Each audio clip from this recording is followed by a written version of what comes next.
Most missing persons cases are resolved in the first 72 hours, or they are not resolved quickly at all. Nancy Guthrie's case crossed into that second category a long time ago. Today marks day 85. 11 days short of 3 full months since Nancy Guthrie, a 79-year-old woman from the Tucson, Arizona area and mother of a nationally recognized media figure, disappeared in a way that investigators have been careful not to fully characterize in public. That carefulness is itself informative. When law enforcement speaks with measured precision about the circumstances of a disappearance, it is usually because they know more than they are prepared to say. What they know and when they knew it and what it will take to turn that knowledge into something actionable is the frame through which this case needs to be understood. This analysis is not about the loudest developments. It is about what the convergence of all available information taken together and read carefully actually suggests about where this investigation stands and where it is likely to go. Let's begin with structure. The Nancy Guthrie case has 3 interlocking layers that have been running simultaneously since early February. There is the forensic investigation, which involves physical evidence, surveillance footage, and laboratory analysis. There is the institutional dimension, which involves law enforcement at the county level, FBI involvement at the federal level, and the political pressures of a case with national visibility. And there is the public dimension, which involves the family, the community, the media, and the intense interpretive activity that surrounds a case when answers do not come quickly. Each of those layers affects the others. The public dimension generates pressure on the institutional dimension, which shapes how much information is released about the forensic dimension, which in turn fuels speculation in the public dimension. It is a cycle. Understanding how to read it is the starting point for a serious analysis of this case. The developments of the past several days, which include DNA findings, gas station footage leads, statements from federal officials, scrutiny of family members, commentary from Ed Smart, and new formal complaints, are all products of that cycle. Some are more significant than others. Separating the signal from the noise is the work. That is exactly what this analysis is going to do. Start with the forensic layer because it is the most durable. The DNA evidence in the Nancy Guthrie case has now been discussed in public reporting in terms that are specific enough to be meaningful. Former FBI agents with commentary expertise have characterized it as containing telling clues about the nature of the abduction. The most significant characterization is the suggestion, backed by forensic analysis, that Nancy Guthrie fought back. To understand why this matters beyond the emotional level, it is necessary to think about what fighting back produces in a forensic context. Physical resistance generates biological transfer. Skin cells under fingernails, saliva, hair follicles, blood when the contact is forceful enough. Each of those materials carries a DNA signature. That signature can be compared against a database of known profiles. It can confirm that a specific individual was in physical contact with the victim. It can also be used to test voluntary submissions from people in the investigation's scope of inquiry. The evidentiary value of DNA recovered from a struggle is different from DNA recovered passively from a scene. Passive DNA, found on a surface someone touched, proves presence. DNA recovered from a struggle proves contact under force. That is a different level of implication. It narrows the direction of the investigation in ways that are not visible from the outside.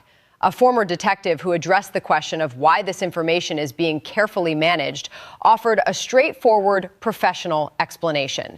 The architecture of a prosecution depends on controlling what the other side knows. If a specific individual is ultimately charged in this case, the evidence against them should not have been pre-disclosed in ways that allow for strategic counter-preparation. Investigators are building a case, not narrating one. The gas station surveillance element is a different kind of evidence with its own analytical profile. Surveillance footage from commercial locations is passive and precise. It does not require a witness to remember accurately. It does not depend on anyone's credibility. It records what it records. The challenge is always in the interpretation, specifically in identifying what the footage shows and whether what it shows is relevant to the case's timeline. According to available reporting, new footage from gas station cameras has generated what sources connected to the case have characterized as meaningful leads. In missing persons investigations involving physical abduction, commercial surveillance footage has proven decisive in dozens of cases over the past 2 decades. A vehicle caught at a specific location at a specific time can become the thread that unravels an otherwise closed narrative. What this footage reportedly contains has not been disclosed. The fact that it is being treated as significant at day 85 rather than having been ruled out early in the investigation suggests it is capturing something that was not immediately obvious in the initial review of the footage. That is worth pausing on. Surveillance footage is often reviewed multiple times in long investigations. New context, new information about vehicles or individuals, new technology applied to image enhancement can reveal in a later review what was not visible in a first pass. The reemergence of footage as a meaningful lead at this point in the case is consistent with how investigations evolve when new information reframes what has already been collected. The institutional layer of this case is where the political and procedural dimensions intersect, and it has produced its own distinct set of developments in recent days. The FBI's involvement in the Nancy Guthrie case carries weight that a statement alone does not convey. When an FBI assistant director issues a formal statement regarding an active investigation, the institutional machinery behind that statement is considerable. It represents a level of organizational attention that filters from leadership down through the operational components of the investigation. Resources, priorities, communication protocols, all of these are shaped by the level at which an investigation is being tracked internally. The statement itself and the response it generated has not been fully detailed in available public reporting. What is known is that it prompted a significant enough public reaction to become a news development in its own right. That says something about the appetite for official communication in this case and the degree to which the public and the press are scrutinizing every official word. Sheriff Chris Nanos and his office at Pima County have been the focal point of more direct pressure. A volunteer rescue organization has publicly offered assistance, and according to reporting, that offer has been directed specifically at the sheriff with an explicit request that he accept it. The framing of that request, made publicly rather than through private channels, is itself an indicator of the frustration that is built up among those who want to see more active searching. The dynamics here are worth analyzing carefully. A sheriff's decision about whether to integrate outside volunteer resources into an active investigation involves more variables than simply the number of people available to search. It involves chain of custody questions for any evidence encountered by non-law enforcement personnel. It involves coordination logistics that can become complicated in large-scale searches. It involves legal exposure if something goes wrong during a volunteer-led search operation. And it involves the investigative strategy itself, specifically whether a high-profile public search serves the investigation's interests or risks alerting individuals the investigation may be moving toward. None of that analysis argues for or against the offer in this specific case. It contextualizes why a decision to accept or decline is not as simple as it might appear from the outside. The new formal complaint that has emerged, according to available reporting, adds another pressure point. Complaints against law enforcement during active investigations can trigger supervisory review, departmental response requirements, and in some cases, external oversight mechanisms. They create a paper trail. They demand institutional acknowledgement. Whether this specific complaint has the procedural force to alter the investigation's direction is not possible to assess from available information. Its emergence, however, is a signal that the frustration within certain circles has crossed a threshold from commentary into formal action. A Pima County Supervisor's new statement reflects the political dimension of the case. Elected officials in the jurisdiction where a high-visibility case is being investigated face constituent pressure that investigators themselves do not face directly. A supervisor's statement can serve multiple functions simultaneously. It can be a genuine expression of concern. It can be political positioning. It can be an attempt to apply authorized pressure to an investigative process that operates with significant independence from elected oversight.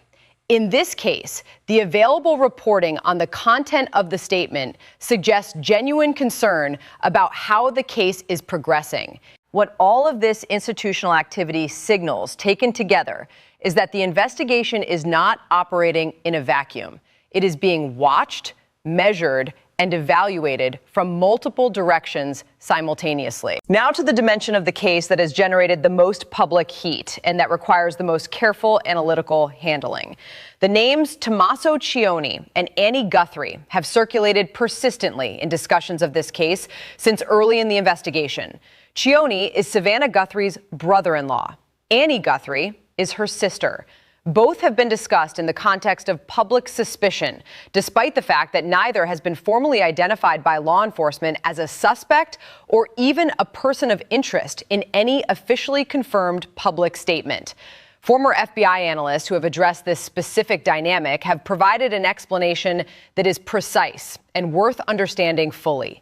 In the investigation of a missing person, especially one where the circumstances suggest abduction rather than voluntary departure, law enforcement begins with those who have the most direct access to the victim.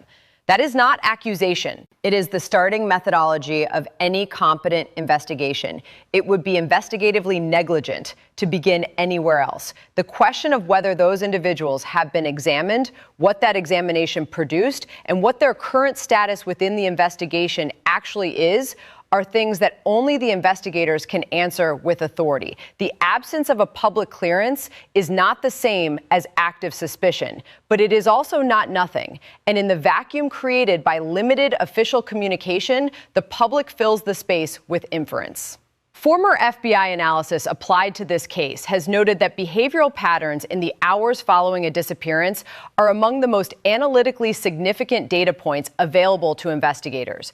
Who contacts whom, in what sequence, with what content, where people go physically in the hours after they learn someone is missing, whether behavior is consistent with genuine alarm or with something that does not match the emotional expected response of genuine alarm.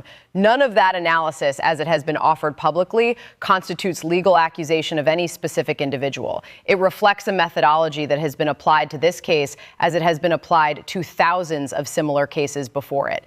Ed Smart's voice in this conversation deserves its own space. When a father who searched for his missing daughter for 9 months, who watched law enforcement's certainty point in wrong directions more than once during that search, and who ultimately saw his daughter recovered alive after an investigation that looked very different from what the public assumed it looked like, speaks with caution about the certainty being directed at specific individuals in another family's case. It carries the weight of direct experience. His commentary, as reported, was measured. He expressed skepticism about the level of certainty in public theories. He did not defend or endorse any specific individual. He applied the experience of his own family's case to the question of what certainty, without confirmed evidence, actually costs. In the Elizabeth Smart case, people who were publicly identified as presumed suspects bore lasting consequences from that identification, even after it became clear they had nothing to do with her abduction. That is not a hypothetical. It happened, and it is a relevant reference point for how this case is being discussed. Do not go anywhere, because there is one more dimension to this case that ties everything together, and it is where this analysis is going next. 3 months into the Nancy Guthrie investigation, what the evidence suggests and what the investigation has confirmed are two different categories of knowledge. That gap is the analytical challenge, and the way this case eventually resolves will come from what happens within it. Let's put the pieces together in sequence. A 79-year-old woman disappears from the Tucson, Arizona area in early February 2026. The circumstances of the disappearance, based on available information, are consistent with abduction rather than voluntary departure. Physical evidence at or near the scene of the disappearance suggests a struggle. DNA recovered from that evidence carries a biological signature that investigators believe points toward a specific individual or profile. Surveillance footage from multiple commercial locations, including gas stations, captures movement along what may be a relevant route and timeline. The investigation has involved local law enforcement, federal resources, and public engagement over 85 days. Multiple external voices, from family advocates to former law enforcement analysts, have entered the public record with analysis and commentary. Institutional pressure from elected officials and community organizations has been sustained and, in some cases, escalated. A formal complaint has been filed. Offers of additional search assistance have been made and publicly acknowledged. Within the investigation itself, there is a direction. Former law enforcement professionals who have spoken about cases with similar evidentiary profiles consistently note that when investigators have physical evidence of a struggle, surveillance footage along a route, and the ability to generate DNA comparisons, the case is not floundering, it is building. The building takes time. The comparison of a DNA profile against databases is not instantaneous, particularly if the profile belongs to someone not in the primary database systems. Subpoenas for communication and financial records take time to process and analyze. The frame-by-frame review of surveillance footage to extract vehicle information takes time. Coordination between local, state, and federal investigators involves procedure that does not move at the pace of news coverage. What the small details may reveal, a point raised in recent reporting that deserves explicit acknowledgement, is the principle that resolution in cases like this often comes from something that has been visible from the beginning and simply had not been connected to the right thing yet. A phone record that lines up with a surveillance timestamp, a vehicle registration that connects two separate pieces of footage, a statement made in the first days of the investigation that contradicts something that emerges from the physical evidence weeks later. The Nancy Guthrie case has accumulated enough evidence and generated enough investigative depth that one of those connections is likely already being traced. Whether it has been confirmed and when it becomes something that the investigation can act upon publicly is not possible to assess from available information. What can be said with analytical confidence is this: cases with strong physical evidence and active federal involvement do not typically remain unresolved indefinitely. They resolve, sometimes slowly, sometimes in ways that surprise people who thought they knew what the investigation had found. But the accumulation of forensic evidence is a process with an endpoint. Nancy Guthrie's family has now spent 85 days in circumstances that no family should have to endure. Her neighbors have spent those same days with the knowledge that something happened in their community and the answers have not come. The investigators working this case have spent those days building something that is not yet complete. Day 85 is not the last day of this case. It is a point in the middle. The evidence does not disappear. The investigation does not stop. And the people responsible for what happened to Nancy Guthrie, if they have not already been identified, are closer to being identified than they were on day one. The truth in this case is present. It is in the laboratory. It is on the footage. It is in the record of someone's movements and communications and choices during a specific window of time in early February 2026. It has not surfaced publicly yet, but it is there. When it does surface, every piece of this analysis will be part of understanding why.